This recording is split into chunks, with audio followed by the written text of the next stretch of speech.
இன்றைக்கி வாழைப்பழம் வச்சுட்டு ஒரு ஸ்வீட் செய்யலாம்.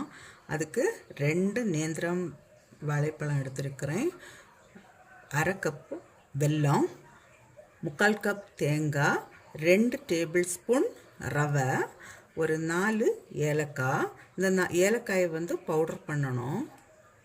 இப்போது இந்த பழத்தை நான் கட் பண்ணி எடுக்கிறேன். இந்த சைஸுக்கு கட் பண்ணி எடுத்துக்கலாம். இப்போ இந்த வெல்லத்தில் கொஞ்சம் தண்ணி விட்டு நான் இதை உருக்கி எடுக்கிறேன்.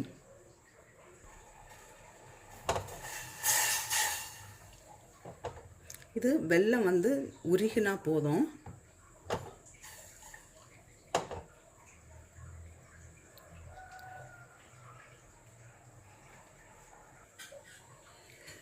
இப்போ ஒரு பேன் வச்சு 1 ஸ்பூன் கீ விடுறேன்.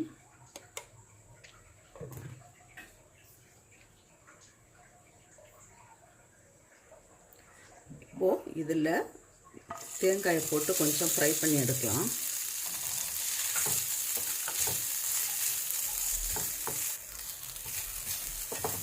இது இப்போ கொஞ்சம் தேங்காய் இந்த ஃப்ரை ஆன உடனே கட் பண்ணி வச்சுருக்கிற இந்த பழத்தை போட்டு ஃப்ரை பண்ணிடுவேன். நான் இதில் இன்னும் 1 ஸ்பூன் கூட நெய் விடுறேன்.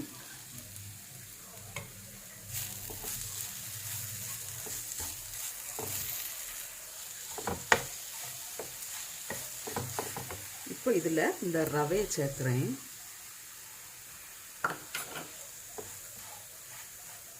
ரவையை சேர்த்துட்டு நம்ம உருக்கி வச்சிருக்கிற இந்த வெல்லத்தையும் சேர்க்குறேன்.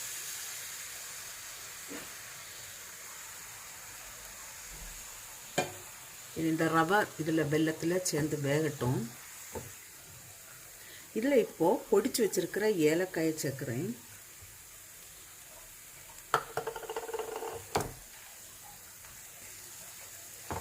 இப்போ ரவை நல்லாவே வெந்தாச்சு. நான் இப்போ ஸ்டவ் ஆஃப் பண்ணுறேன். இது ஆறட்டும்.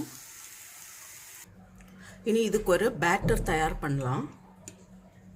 அதுக்கு நான் 1 ஸ்பூன், ஒரு பெரிய ஸ்பூன், 1.5 ஸ்பூன் போல் மைதா எடுத்துருக்கிறேன். அரிசி மாவு 2 ஸ்பூன், கொஞ்சமாக சால்ட்டு,